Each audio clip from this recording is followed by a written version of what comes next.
So his question is, should I pay 45 lakhs and go for transplant anesthesia? Because in one of my videos, I told transplant has a good future.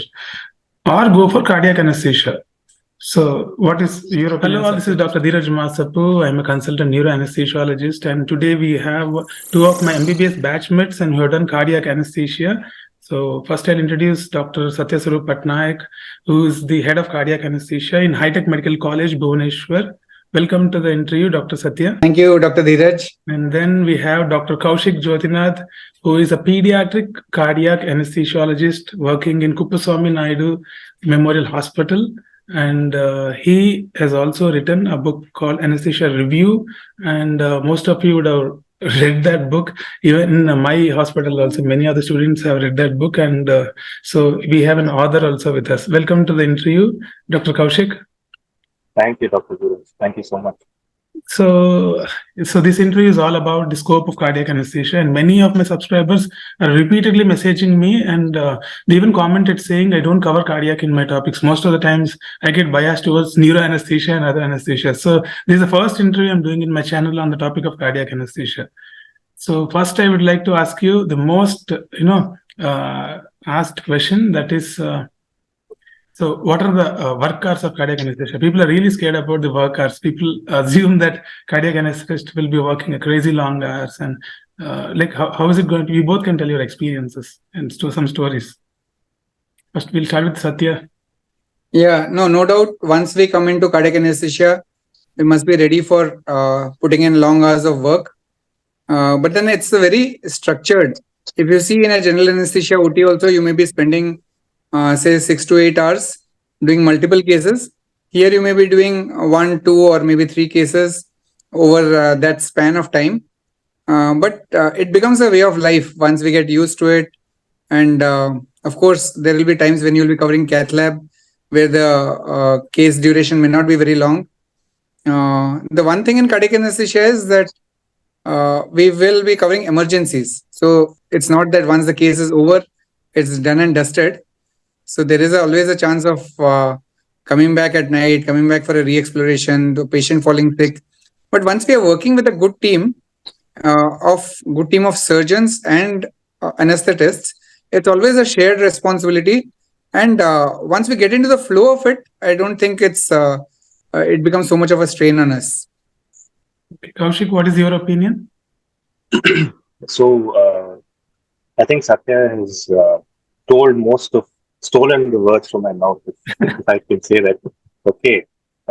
So no doubt there is long hours of work. Okay. But like what he said, instead of doing 3 or 4 cases in a day, you end up just doing a single case. Okay.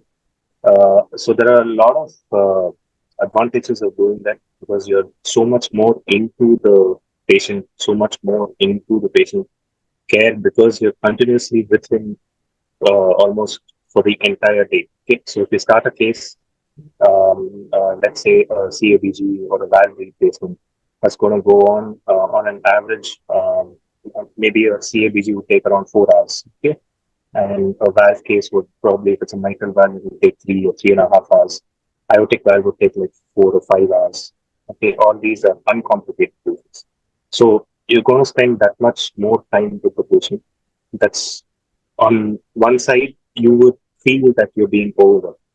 But on the other side, you are with the same guy through the entire day and in the same theater. So that takes a lot of stress out because you're always with the patient. You know what is happening every second of the time. That gives you a lot of sense of control when you're doing this. Okay? And I'm sure even Satya would agree with that. It's a lot more fulfilling, even though you feel that you're overworked in a single place for a long period of time. Absolutely, because no doubt cardiac calls for a lot of commitment, but also you have the joy, the pleasure of working in a place which is loaded, which has everything available. In fact, for a cardiac anesthetist to go and give a non-cardiac cardiac patient for non-cardiac surgery in a general OT may be more scary because you suddenly realize that your OT may not be loaded with all the drugs and all the monitoring equipment that you have. I used to work with a surgeon, Dheeraj, who would say that the best place to get a cardiac arrest is a cardiac operation theater. because you have the cardiac anesthetist, you have all the drugs, you have all the monitors, you have the best trained nurses of the hospital. So in a way, we are working in a place which is fully loaded. You have the best of equipment, best of manpower, and you have the best of training. Because let me tell you that even as a general anesthetist, you fine tune your skills when you work in cardiac anesthesia. So it's not that once you're a cardiac anesthetist, you don't get to do general, but you can be sure that when you go back to do general cases, you will have much more confidence in managing borderline patients. You will have much more confidence in managing situations where patients may be crashing or there may be hemodynamic instability. So that kind of confidence comes with cardiac OT, and of course, you're working in a, as I said, a loaded place with all the armamentarium with you. Yeah, one advantage which I personally feel is as a DM neuroanesthesia candidate, when I approached hospital, there is no department anywhere. But as a cardiac anesthetist, wherever you go, it's a separate department. But it is already set like that.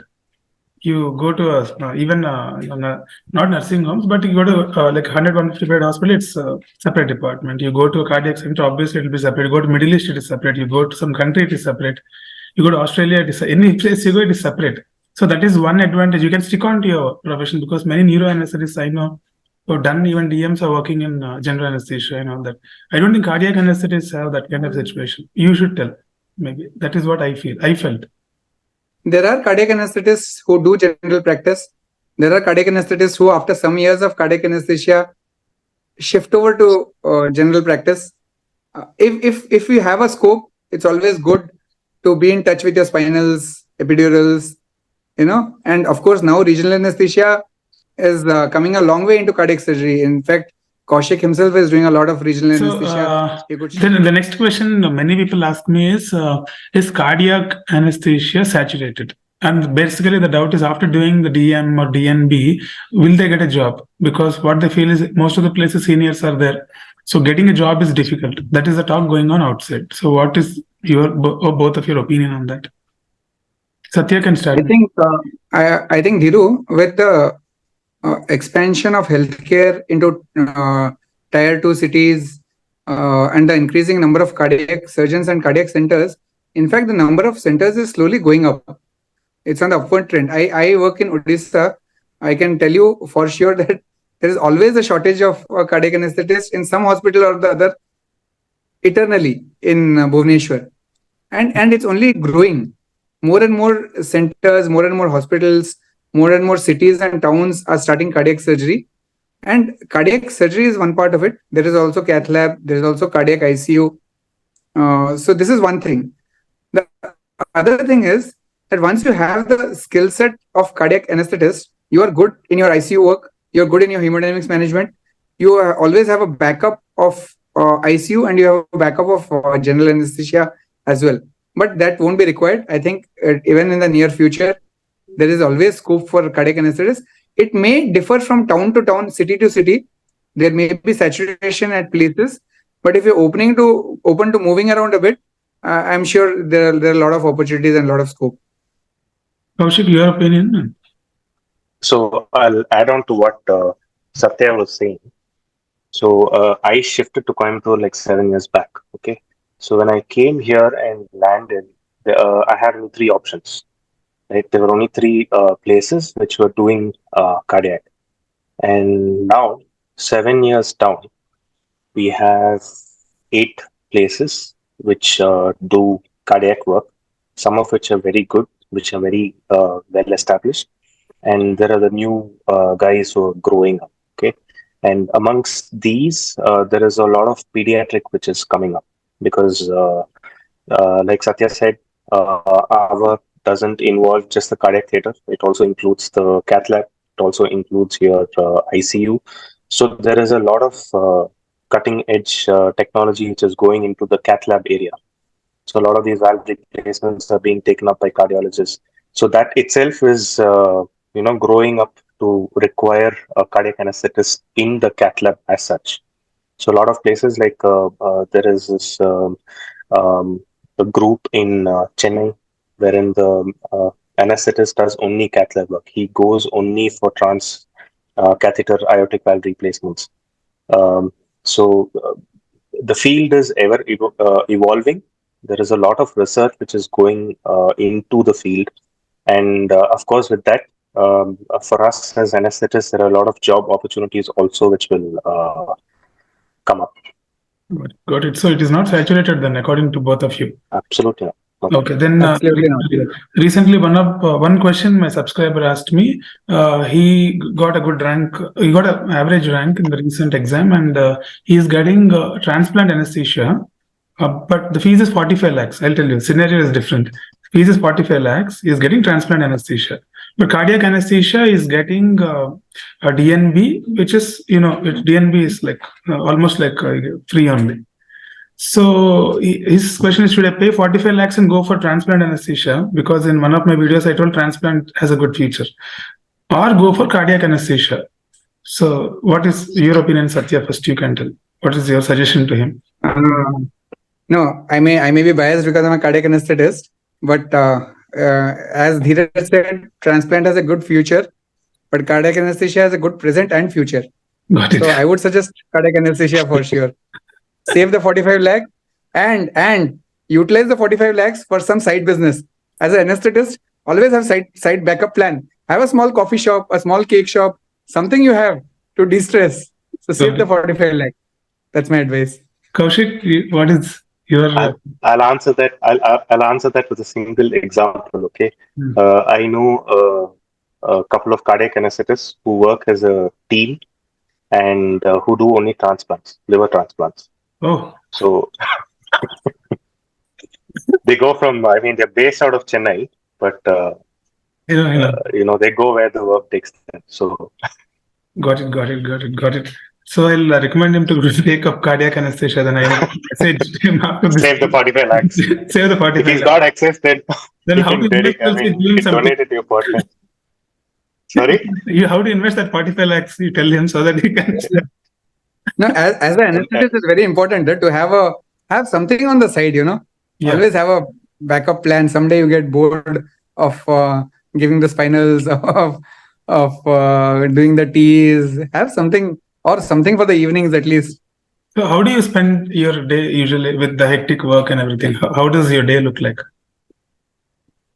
In cardiac anesthesia, it's about time management, Dhiru. And if we are in a team, we can always, if you have some good competent colleagues, good juniors, a good team, you can always plan out your schedules well. We can, unlike what most of us feel, we can make time out for our families, for our own profession, apart from professional work, for other work.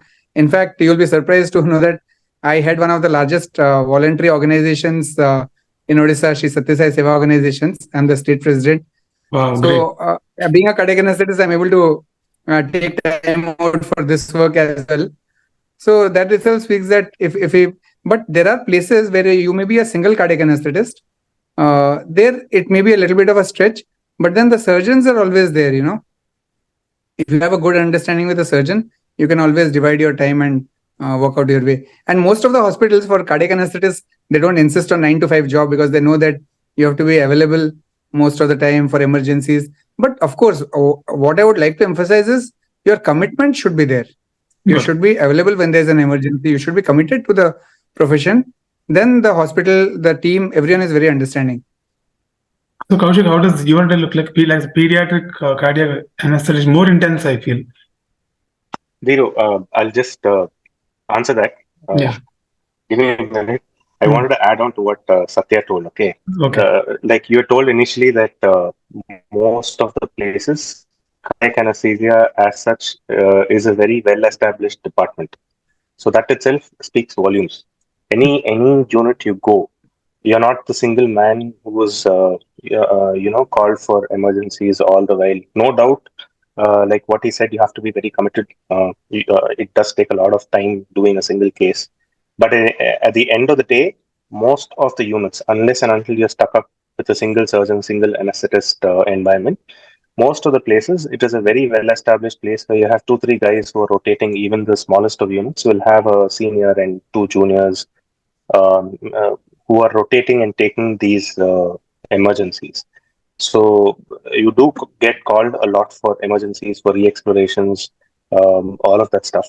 But if it's a well-established place, it is well spaced out, and you end up getting a lot of time with the family also. It's not like for me, I usually start my day at 8, and if everything goes well, it's back up by 6. Okay, and depends on, of course, it's very seasonal, because whenever these kids have a summer holidays, summer vacations, you end up having a lot of cases, and then towards your exam time, it goes dull. So that kind of stuff varies. But on an average, when you balance it out, it is not too bad. Okay, you do get to spend time with your family and I with understood. whatever you Basically, like doing. what you're doing is bouts of work, basically. Yeah, Like exactly, bout of work, then relax, bout of work, relax. Something like that. exactly. What I'm Yeah. understanding. Understood. Got it. In general anesthesia, it'll be more streamlined actually. You come at one time, do a fixed number of 3, 4 cases, and then go back in time. Even neuro is in between, I think, between general and cardiac. Got it. So we got an idea now about cardiac, and next is a settlement.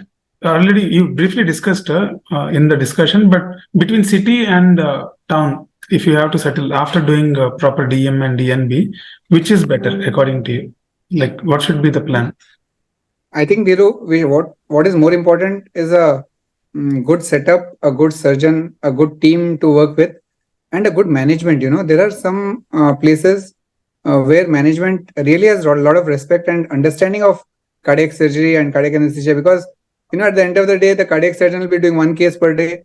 The urologist must have hammered up around 10 cases by then. Okay, so we shouldn't have a management who is questioning those numbers, and a management who has patience, because cardiac anesthesia as a team, a cardiac surgery, the heart team takes time to grow, time to get confidence of the patients, and time to get running. So cardiac, I'm not sure how much income generating it is for a hospital, but it is always the crown jewel. Got it. The cardiac surgery unit. So in that way, depending on, you can settle in a city or town, but make sure that your hospital, the management, and the team is good. The work atmosphere is good. Kaushik, anything you want to add? So,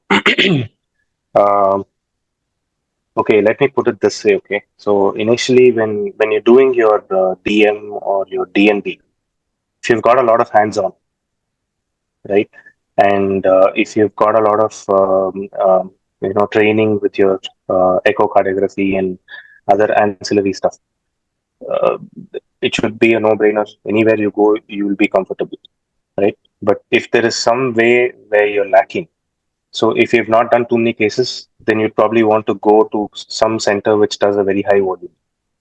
Okay, so that you become confident with just the anesthesia part, and then you go to a center which does high tech stuff like your ECMOs, like LVAD, which does a lot of TE.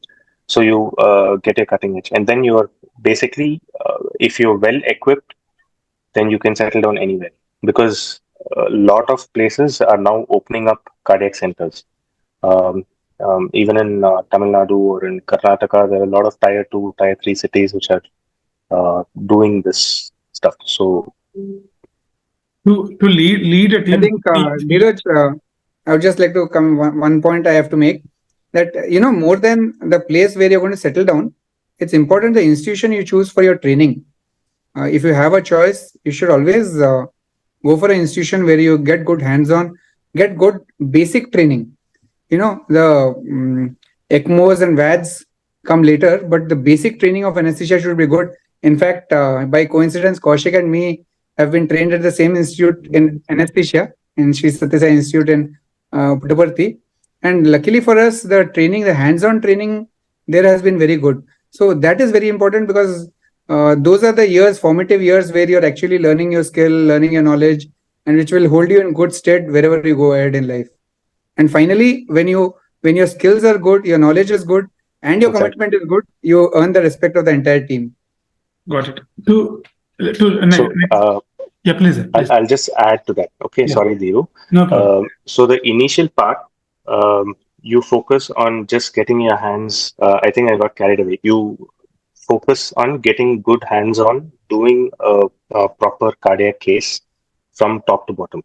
And once you're comfortable doing those things, then you have to look at echocardiography. And so if depends on which part of the journey you are in. So if you've already got hands-on experience, then you need to choose a center which does cutting edge stuff. And if you've trained from a center which doesn't give you too much of hands-on, then you need to go to a center which gives you a lot of hands-on, and then from there to a high-tech center. So that's what I meant, and I think I just kind of lost the point halfway through. That's true. That's true. Absolutely. How many years will it take overall?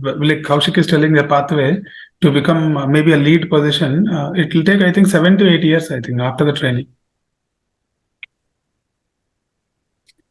So many places they have, you may have 1 or 2 cardiac anesthetists.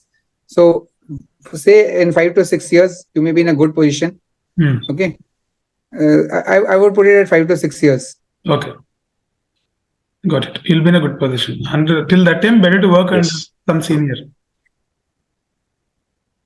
Yes. Got it. But in the abroad, if you want to go, then like what are the opportunities after cardiac anesthesia? Like both of you are now trained. Like if you want to go abroad, so what are the possibilities and what is that?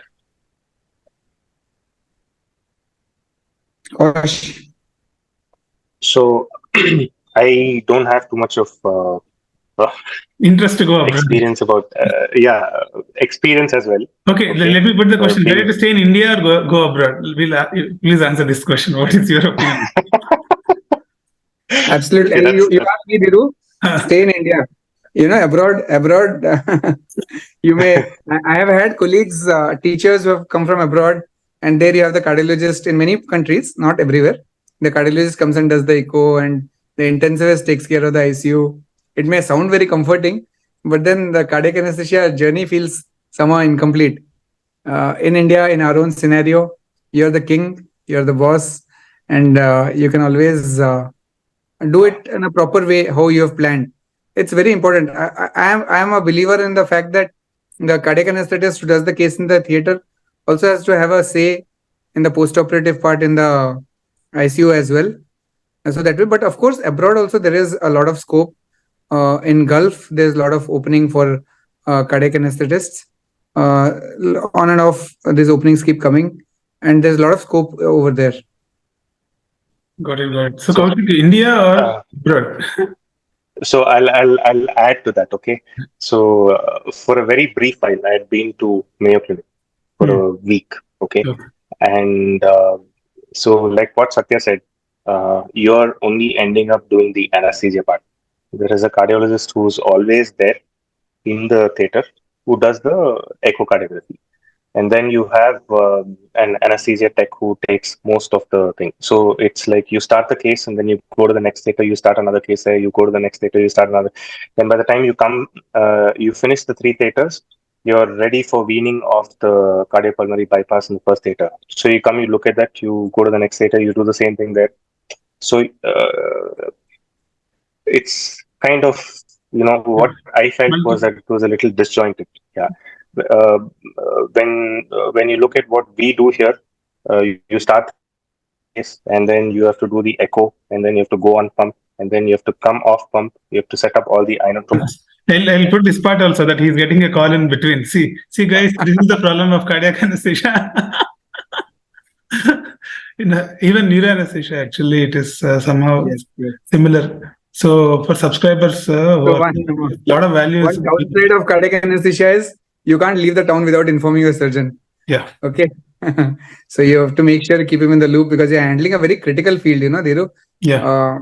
A small mistake in cardiac and you lose the patient.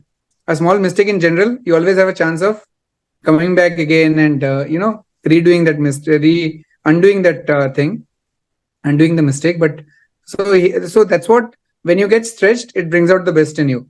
So I feel that a few years of training in cardiac anesthesia is very essential for everyone. It makes you a better general anesthetist. It makes you a better intensivist. It makes you a better, even a transplant anesthetist. Of course, a better cardiac anesthetist. Okay. A few years of training in cardiac anesthesia and a few months of training in residency is really good. I work in a postgraduate institute, so here our PGs come for a few months of training, and that's the feedback I get from them, that it helps them to fine tune their general work, learn the work ethics and the hemodynamic management, inotrope management, ICU management. A lot of things they learn from cardiac and go back from here. That was the norm actually when we were doing PG. I still remember everyone used to work in cardiac for at least 3 months, 4 months, and then they used to start their general practice. So that you get to know how to deal with low ejection fraction cases and all that. Yes, So, yes. now it is not the trend. Now people are like directly going into a super specialty, like cardiac, pediatric, onco, and different things are there. So then some another controversial question I would like to ask you. After finishing your MD, should you directly go to cardiac anesthesia or work for some time in general and then go? My opinion is that since if in your MD you've got good exposure of general anesthesia, which most of the institutions we get, then at the right time immediately you switch over to cardiac anesthesia, because you still have that fire in your belly to learn something new. You've just finished your MD 3 years, and the 3 years of SR-ship or 3 years post MD what you have, that is the time when you still have the fire in your belly, and after that slowly that fire dies out. So when you have the fire in your belly, get in, learn, hone up your skills, hone up your knowledge, and then move on. Yeah, very different perspective actually. It's a good thing because if you relax for 3 years, later on your body will not allow you to go into again rigorous training. And absolutely, because all said and done, cardiac anesthesia is demanding, and cardiac anesthesia residency, the training part, is surely demanding. So those who are getting into cardiac anesthesia for residency, they should be in for a demanding schedule, but that's what tunes you up prepares you for the days ahead. Got it. So better to enter directly and not to relax. Actually, if you relax for 1-2 years, then you cannot again get back to that kind of schedule. Super. Yes. Kaushik, just I think I got where the question was headed. Okay. Yeah. So I don't know, Satya has already told this, but my boss in Satyasai, Dr. Krishnadasan, used to tell us that until you finish your DNB or your MD, you're like a horse with those things which prevent you from looking blinkers. at them. They call blinkers. Yeah. Yeah, blinkers. Yeah. So once you finish, your blinkers are out, and then you end up looking everywhere else. A lot of things look, very attractive at that point of time. So he was like, that is the time when you need to realize that the next 3 years, you have to get yourself into some place with the blinkers back on. So you're focused for just another 3 years. And then once you finish that, then you can take them off and do what you want to. So he always used to insist that don't waste your residency. You end up taking up some subject of your interest and specializing in it with either the fellowship. Finish it off in one go rather than taking a break in between. Because I asked this question to many seniors also. Everyone gives a different perspective. Some say you have to work in general for some time, understand everything, understand where you're interested in, and then enter that. But that doesn't work out like that, maybe. Like Satya said, no, that fire in the stomach will burn out very soon. Got it. Especially, Dheeraj, once you see the money, once the money flows in, the fire goes out. But now, during the DNB, if you take DNB in cardiac anesthesia, you are paid decent money actually during the training. Yes. No, I said once after MD, if you go out into practice and you start earning the money and the life, then you may not have the fire. Of course, one thing is, if you don't have a clarity whether you want to do cardiac or not, then there is a question that you may take some time. But the ideal situation is always to finish it in one go. But about money, I'll tell about important thing. DM, if you actually do in an institute, you will earn more than an SR. Because that's true. DM is 7th pay scale going on now. So all the DM during the training itself, they're getting 1.3 to 1.4 lakhs as a stipend. So that is the advantage if you get a DM. DNBs usually won't get that much. DNBs won't get that much. You'll get around 75 to 80,000 they get. In North India, they get little more. South India, it is even more lesser, 60 to 70,000. But if you can get DM in central institutes, you are like set. The 3 years also, you can start settled. So because this, many people don't know this aspect. That is about the finance during the residency. So then after finishing, so if you go to town, I think you can get a better package than city. That is what I feel at least. Because towns pay better than metros. You do both agree with that? Huh? Yeah, Yeah, I mean, new centers which are coming up, they are always willing to go the extra mile to get a good pair of hands. So that way, uh, that's where it stands. Okay, it's just a good pair of hands. If you go to a big city, you'll have a proper setup, and maybe over a period of time, you'll feel a little underworked. It's a small place. You may not have the entire establishment or the entire department, so you might be called a lot more in the night for emergencies, all the other work, which isn't it, Satya? I mean, do yes, you yes, agree? absolutely. Yeah. And So now, in a small center, you should be ready for work beyond cardiac anesthesia.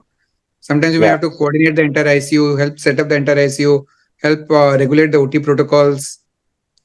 But then, in a way, it's gratifying. It helps a lot uh, in building us up as a cardiac anesthetist. got it. Now I'll ask a little hypothetical question. If I give you a time machine now, and time machine will place you directly back to MD final year or DMB final year. So will you do the same thing again, or will you do something different? First, Satya will answer the question. No, I did a fellow, Yeah, please. I did a fellowship in cardiac anesthesia because I was unsure whether to get into cardiac or general. Probably I would have done a DM in cardiac anesthesia See, because now I'm sure that this is where I want to be. got it. Satya, Kaushik. Even if you rewind it back to MBBS, I'd still be where I am. I'm a happy anesthetist, very happy cardiac anesthetist. So, No, you would have taken cardiac or transplant. Neuro, so many things. You would have gone into cardiac only, no? cardiac, for sure. Fine. So both of you are core cardiac anesthetists. Satya's only modification is a DM. So guys, understand. So DM, I think you guys should do, because fellowship 1 year is not enough. I think that is what Satya is feeling. Yeah, I think with as time is passing, we're getting more and more DMs coming in. So it's good to have a DM degree. 10 years down the line, it'll always be helpful if you have a DM. The only thing is, if you're unsure where you want to be, then, or if you don't want to go through the rigor of a 3-year course, then you can go for a fellowship. Yeah, got it. So that is true. Many want to do fellowship even now. It's because I run a fellowship now. DM also is there in neuro anesthesia. Many people apply for fellowships because they don't want to invest 3 years into neuro. They want to do fellowship, practice neuro and general combination, or they just do neuro for learning some other skill sets, something like that. Yes, So fellowship absolutely. have a role actually, even. So anything else you want to conclude? So I think I asked all the questions I had in my mind. Yeah, it's good for neuro anesthetists to ask the questions and cardiac anesthetists to answer them. Hope you're satisfied. No, I'll ask a controversial question then. Between neuro and cardiac, what do you feel is better? I know neuro and cardiac both are long hours, Yeah. but neuro there's a lot of inaction and cardiac there's a lot of action. That's what we feel. Maybe of course I'm sure neuro will be having a lot of action, but probably in our residency days when we have gone for neuro, we were just sitting around and not doing anything, or probably not understanding anything. Yeah. So that way cardiac neuro would not be so action like cardiac. That is a known thing only. But neuro has other challenges, like the neurological assessment. Neurology you have to understand in detail. Like a neurologist, you should know the whole thing. And neuro intensive care, you have to know in detail. So absolutely. So that is. I think neuro is a lot more demanding in the intensive care part, right? Intensive care part, neuro monitoring, which is coming up now. So that is like during the surgery, you'll be guiding the surgeon, like which direction he needs to operate, which direction he needs to go. So together, it looks like a neuro anesthetist and the surgeon operates together. So that kind of situation. So the bottom line is, it doesn't matter whether you're a cardiac anesthetist or neuro anesthetist, as long as you are guiding the surgeon. You should have some value during the. As long as you are captain of the ship, No, so for can that, I add? what's Can I important add for that is, what's important is we have to have your skills. As a cardiac anesthetist, we have to have our echo skills and our assessment of the, even just looking at the heart and assessing the situation. Similarly, for a neuro anesthetist, the monitoring part and the related skills. Yes. You want to add something? I have something. Yeah. So now I've been a cardiac anesthetist for the last 10 years. Okay. So when I finished in 2011-12, So I was a core anesthetist. And then the demands of cardiac anesthesia had me studying a lot of cardiology oriented topics, cardiac surgery oriented topics. Okay. So I've come a far way away from anesthesia. Mm. Okay. And I've been drawn closer to cardiology. So now I'm stuck midway. I'm neither a full fledged cardiologist nor am I a full fledged anesthetist. That's what it feels like, halfway down the journey. And I'm sure it is the same for you. Same. After you finished your MD, you've ended up reading a lot of stuff which is not related at all in any way to an anesthetist. So oftentimes you're left wondering, am I an anesthetist? Am I doing the work of an anesthetist? So regardless of where you are, your the demands of this super specialty, if you're deciding to go into that super specialty phase, then you have to accept that you will be drawn a lot away from anesthesia also. And halfway down, you will always end up getting confused as to whether you can go back and do core anesthesia. But you can add any amount of cardiology to an anesthetist. You can never take the anesthetist instinct out of it. That is, That is the even if even if you're 20 years down the line into your super specialty, next day if they ask you to give a spinal, you might struggle a little, but you'll end up, taking the patient home safe anyways. So So we understand the language of the particular surgeon, because my neurosurgeon or spine surgeon, if they tell me something, they don't have to tell me in detail. Like, I understand what is the problem, what is the next step. We understand the language basically, but they don't understand our language. So they'll never, they'll never accept it or they'll never acknowledge it. so that is the thing. So anything else you would like to add? It's good. I think best wishes to all our young anesthetists who are thinking of taking up cardiac as a profession, as a stream. I think all it requires is some amount of commitment from our end, and I'm sure they will enjoy the journey. Choose a good institution to do your residency. Choose a good team to work with in future, and you will surely enjoy. And remember that this is not everything in life, but this is a very important part of life. You need to enjoy this journey of cardiac anesthesia. Kaushik, anything you would like to? Dhiro, I think it's a very, very nice thing what you're doing. You are answering a lot of doubts in a lot of people's minds by doing this series of podcasts with whatever people who are practicing anesthesiologists. So a lot of people's doubts and everything else can be clarified. Okay, hats off to that. Very nice. Same thing what Satya said. Regardless of whether you choose to do cardiac or not, just be sure that when you finish your 3 years of residency, you have enough and more skills to be what it takes to be a consultant and to stand your ground, to have the confidence, and that comes only when you have that knowledge and the experience to go with it. So 3 years down the line, regardless of what you take, be it you are taking up cardiac anesthesia or neuro anesthesia or intensive care, just be sure that the next 3 years you entirely devote it to learning your craft and then setting out to make your name as a consultant. Super. So then in future, I'm planning to do an offline workshop. Workshop is only the career coaching. Like, I'll invite all the subspecialist anesthetists. So I invite you also for that. I'll call all my subscribers. We can have a kind of a CME kind of a thing where they can ask you like direct one-on-one questions about each specialty and you can answer them. So like that, we can plan one day in Bangalore. Sure, Dheeraj. It's great work that you're doing.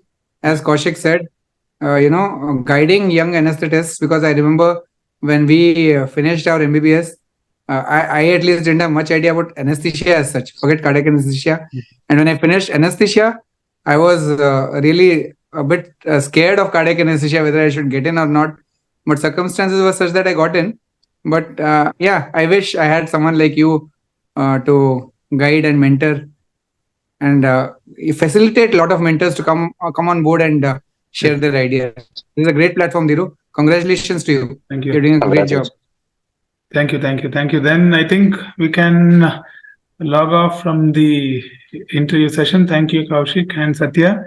As usual, Dr. Dheeraj Masapu logging off. Roger that.